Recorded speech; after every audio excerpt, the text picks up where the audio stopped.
Hoje, a gente vai mergulhar numa ideia que, sério, pode virar o jogo de como enxergamos o dinheiro, tudo baseado nos ensinamentos de T. Harv Eker. E o ponto de partida é uma pergunta bem direta, na verdade. E aí, como é que se mede a riqueza de verdade? Parece uma pergunta simples, né? Mas olha, a resposta que a maioria das pessoas dá, ela acaba explicando por que tanta gente rala, rala e não consegue construir um patrimônio que dure.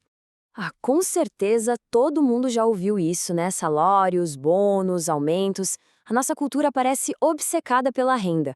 Só que focar apenas nisso, gente, é que nem tentar entender um jogo de futebol olhando só quantos gols um time fez, ignorando todo o resto do placar.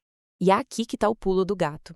Enquanto todo o papo é sobre quanto se ganha por mês, a medida real da riqueza é o patrimônio líquido.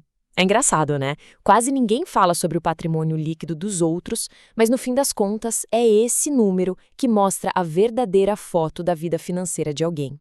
Então, vamos lá, vamos entrar de cabeça nessa diferença, porque, olha, entender isso bem direitinho é o primeiro passo e talvez o mais importante para começar a construir riqueza de verdade.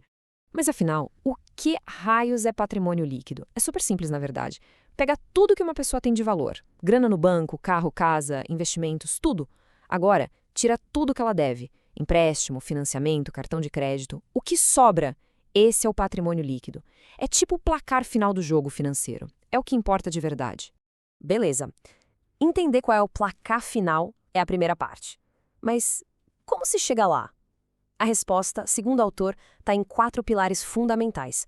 E a gente vai olhar cada um deles, um por um. Vamos começar. E o primeiro pilar, bom, à primeira vista pode até parecer meio óbvio, é a renda. Sim, ela continua sendo super importante, é o ponto de partida. Só que o segredo não é só correr atrás de ganhar mais, mas sim entender que existem tipos diferentes de renda e como fazer eles trabalharem juntos. Basicamente, a gente pode dividir a renda em dois times. De um lado, tem a renda ativa. Essa é a mais famosa: o salário, o dinheiro que entra quando se troca tempo por trabalho. Do outro lado, a renda passiva. Essa é a que a gente ganha meio que dormindo, sabe? Aluguel de um imóvel, dividendos de ações. A grande sacada é usar a renda ativa para construir cada vez mais fontes de renda passiva. Só que não adianta nada abrir a torneira da renda se o ralo está aberto, né? Se todo o dinheiro que entra sai na mesma hora. E é exatamente por isso que a gente precisa do pilar número 2, a poupança. E aqui, gente, sem rodeios, esse pilar não é opcional. É indispensável. Sem ele, pode esquecer. Aumentar a renda não vai servir para nada na construção de patrimônio. É quase uma lei da natureza, né? Para muita gente, o padrão de vida sobe junto com o salário.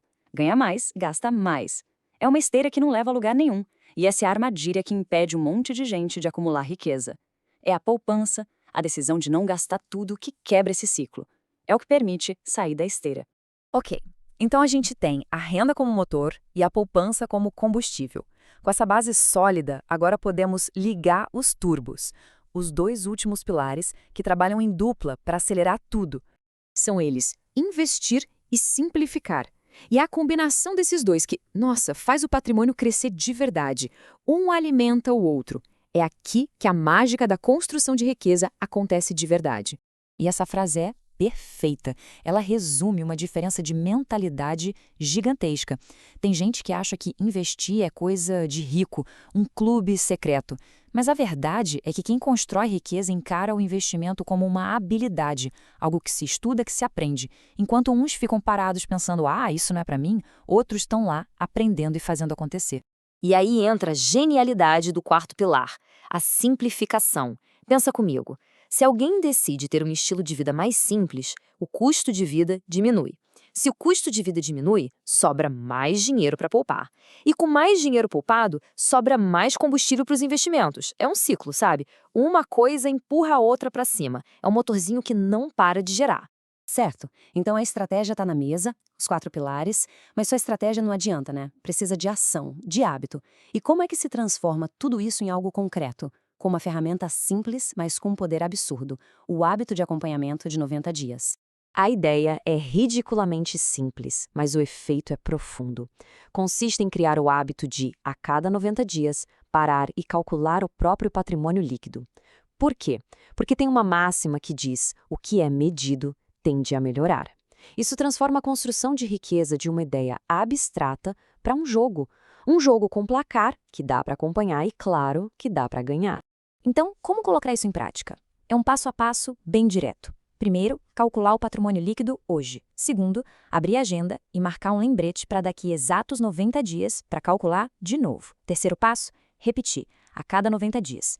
Esse simples hábito, junto com o foco nos 4 pilares, é o que pode, de fato, transformar um futuro financeiro. Então, para fechar, a verdadeira medida da riqueza não é o salário, é o patrimônio líquido. Para fazê-lo crescer, o caminho passa por 4 pilares: renda, poupança, investimento e simplificação.